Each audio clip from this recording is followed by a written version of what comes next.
Huh.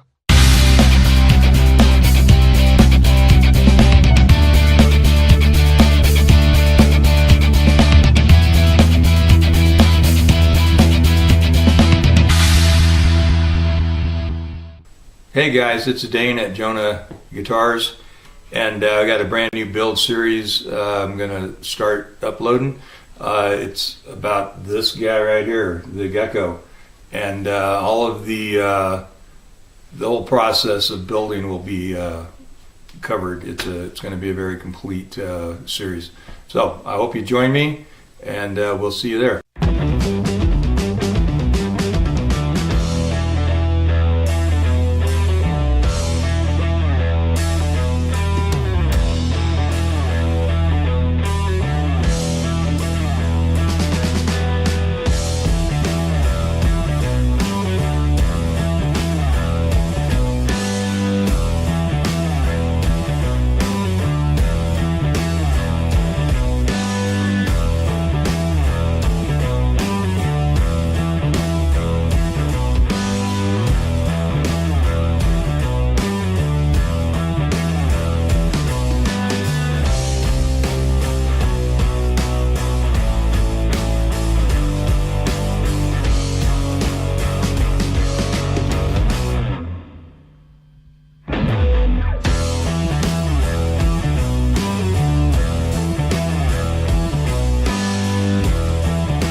I took the piece that I took from the top of the peg head, which is not this piece. This is the piece that I took off the back of the neck, right here. But I took the piece that I cut off the top of the peg head, and I just ripped two edges off here, and then I cut these pieces out of that. So the finished side here and the finished side here, the two machine sides, not the rust on sides, are going to get glued down to the smooth side here and smooth to smooth here, and then this little piece goes right here, and those will take care of the ears here, and then the two little ears hanging off on the bottom. So I'm going to just block sand the edges here, and then these edges for the glue surface, so that I have good open grain, open wood pores to glue up here. So that's what I'm going to do. I'm just going to glue this up, clamp these together, and I guess I'll just let this run so that I can edit it out if I don't want to watch it. Huh? So I got to find my sanding block. There it is.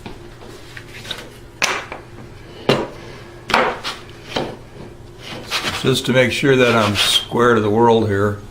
I don't like something that's that narrow. You know, if I'd have been thinking, I'd have done it when it was full width, and then it would have had something to support it. But since it's wobbly like this, I'm going to put this on the edge of my bench, which is relatively square, and then lay this here. And then just give it the quick, but make sure I'm where I want to be, so that I have, like I said, clean, fresh wood there for the glue joint.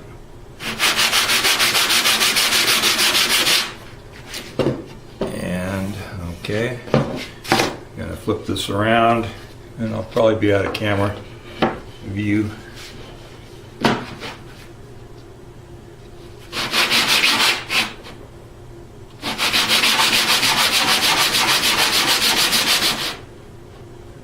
See, that's the top. I just need to get that little teeny spot right up here for that. Got the whole thing anyway. So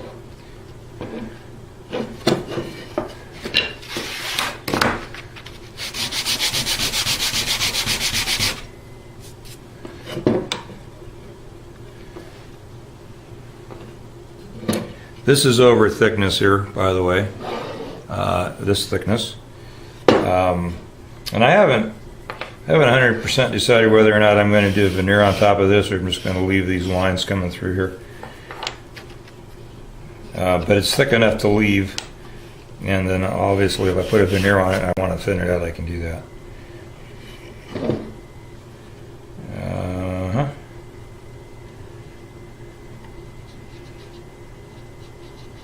And decide how I'm gonna make sure I get that flush on the back.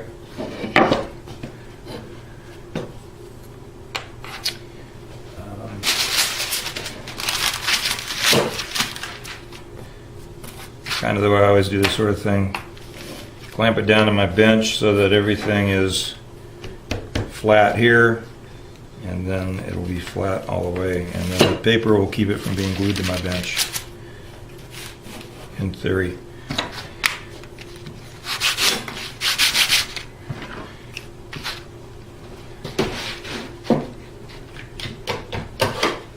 Out of camera again, I'm just clamping my block down so that I can use both hands on this stick as I sand it. And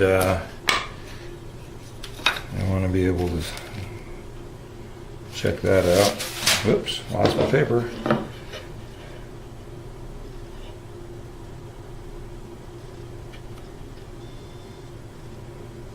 That's going to be wonderful.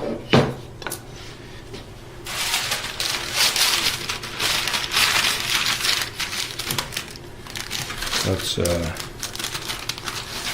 get some of this excess off of here.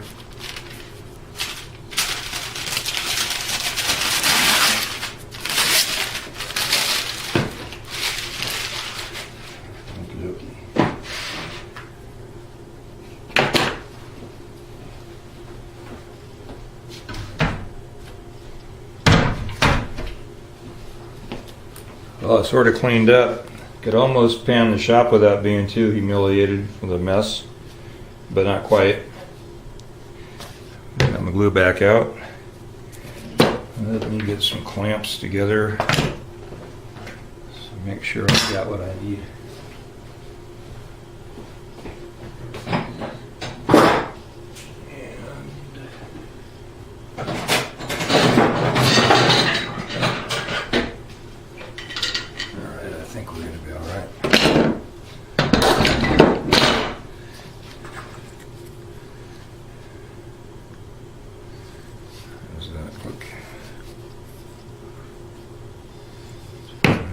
Down a little bit. Now I'm sure everything's going to be in view here.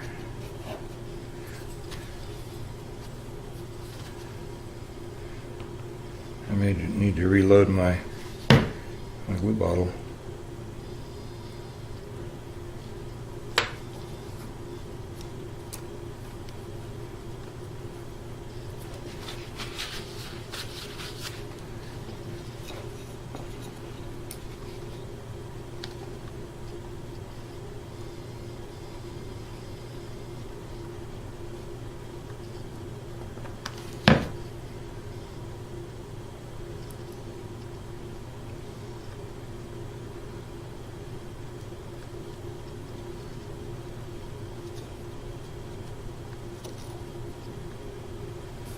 Original type bond.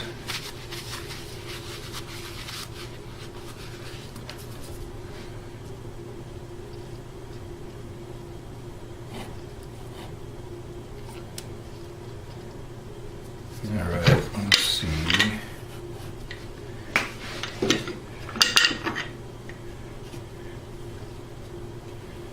That might not be a good place for that. Just go out here. Just want to make sure this is down tight to the bench. Actually, though, it would make more sense if that was up a fuzz. Then I'd know I'd be able to plane those down a little bit off the back side. I hate it when I clamp stuff and it rises up a little bit. So, what am I going to do? Let's use this thing. Well, come out of there. The neat bench I was bragging about's got so much stuff on it that I can't pick things up. Yeah.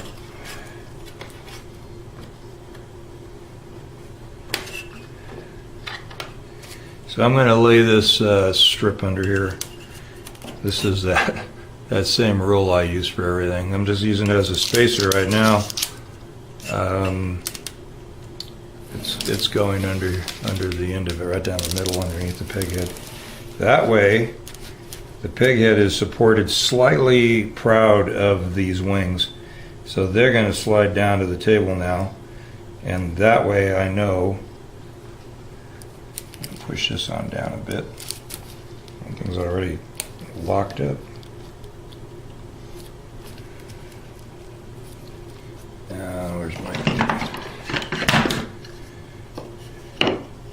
right there? Yeah, I'm gonna be okay. Alright, so now I'm going to move this way. Clamp that down on that edge of that rule. A little bit of down pressure here.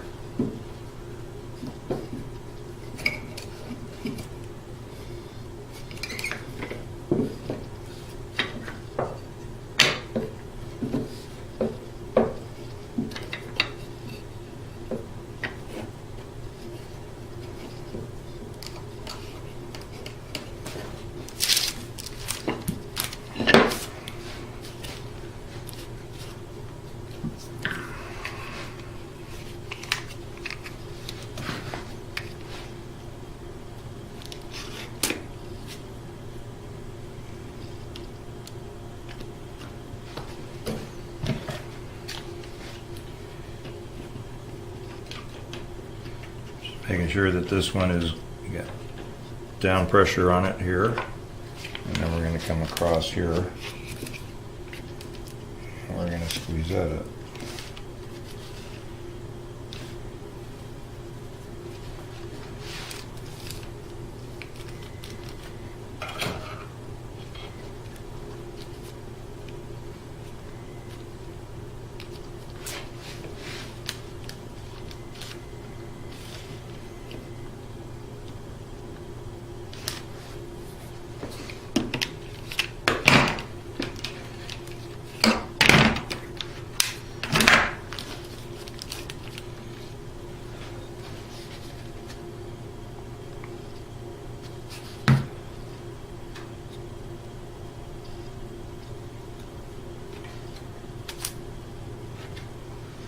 I want a little more squeeze out up here.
This right here.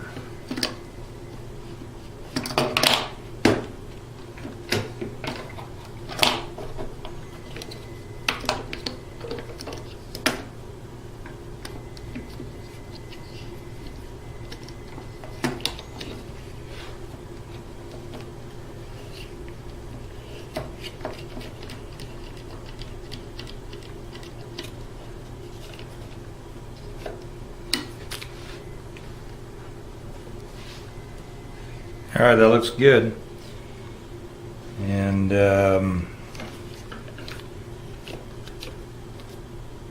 I've got a I got a setup on a, what is it I got to set up on? A new Ibanez RG Air 6. We're going to set it up for drop C tuning. So we're putting some fat strings on it and then doing a setup for that. I just set up a bass for a guy in the same band, and he got a new Ibanez 5-string bass, and he set it up for C tuning. Call it drop C tuning, but it's actually raising up to C from the B, the big B string. So anyway, that's what I'm going to work on while this dries up, and see you later. Alright, once again we're taking a look at the little Grizzly, I don't know why we always say this, people that do these recordings, no affiliation with the brand name there, just a lot of my tools happen to be from that company, because they're affordable, more so. So we're back at the sander. We glued the wings onto the headstock, the little piece on top edge there and then the longer piece on the bottom. They were sticking up or sticking down just slightly on the back, if you recall. It'll probably be in the previous frame of this video. I had put a rule underneath this edge when I clamped it down to the bench so that it would be up off the bench a little bit, so the wings hung down. So I just took a block plane and got those close, and then just took my big block sander and sanded those down even, which they are now. And then I came over to this machine, and the reason I didn't do it on camera is because it just makes way too much noise, and it didn't take much to even up the pieces on the face. The trickiest part, I'm not even sure you can see this line anymore, but there's a line that's about 1/16 of an inch from the apex of this little radius up here. And the trickiest part is going into here and hitting this sander square so that it sands that square to the end of the fretboard. And then keeping it, see, when you're pushing it in, you're pushing it against the rotation. The rotation is this way. So it's pushing against you, so that's good. It doesn't grab, it doesn't suck it in. But on the way out, you have to be careful to keep the thing right up tight against the fence, or if you let it, I don't know if you can see that, if you let it wander out a little bit, you get a divot right there where that sander touches. So it's a little tough. It's a little bit of a learning curve. And then also, unless you preset the thing square to the table, which you could do if you, say, wanted to glue a wider shim on this and then cut it parallel, square to the world here, so that you wouldn't have to eyeball that line as you go in and catch that edge, which is what I did. I just eyeballed it. And anyway, so saved you all that noise, and then there's a bit of an explanation. So I'll go around the other side and set back up. All right. I'm going to take this over to the bandsaw, and I'll try it both ways. It's got the fret radius on the face of this. Now it's upside down, right? So the neck wants to rock on a flat surface, which it will want to do on the bandsaw table. I'm not going to film me bandsawing this out. I think I filmed bandsawing this out, maybe not. But anyway, this is the pattern. So, but I've done lots of bandsaw work that you've seen. I did just lay this out pattern-wise according to center line, which I had to transfer around the block on both ends, and laid it out, traced it just with center lines. But then I wanted to make double sure, and since this is the one I traced the pattern off of to begin with, and I can lay it on the neck blank, what I did was I just checked it against his top. Bottom edge is different, so I checked it across his top edge, just to make sure that at the nut, we're right here, see that right here, I'm centered, and then I'm just parallel. I've got a good parallel on that line. So I'm pretty confident that this pattern laid out straight with the center line. Said all that to say that I'm positive that my layout here is good, which means that my neck, my string pull, everything will line up when I get all that together. So, as planned. Oh, I was going to mention, I have a little block that I've used a lot, and it's got a radius built into it. But it's actually made for going underneath the neck, where it's more radius. So I may lay it in that as a cradle just to keep it from rocking. And so I'm going to go cut this out, and then I'm not going to run a pattern. I'm not going to, sticky tape that down and run it around a router. I'll just sand it. I'll hand sand the slow one, and then I'll machine sand in here I should back out a little bit. I'll machine sand in here and get close, and then I'll machine sand these angles.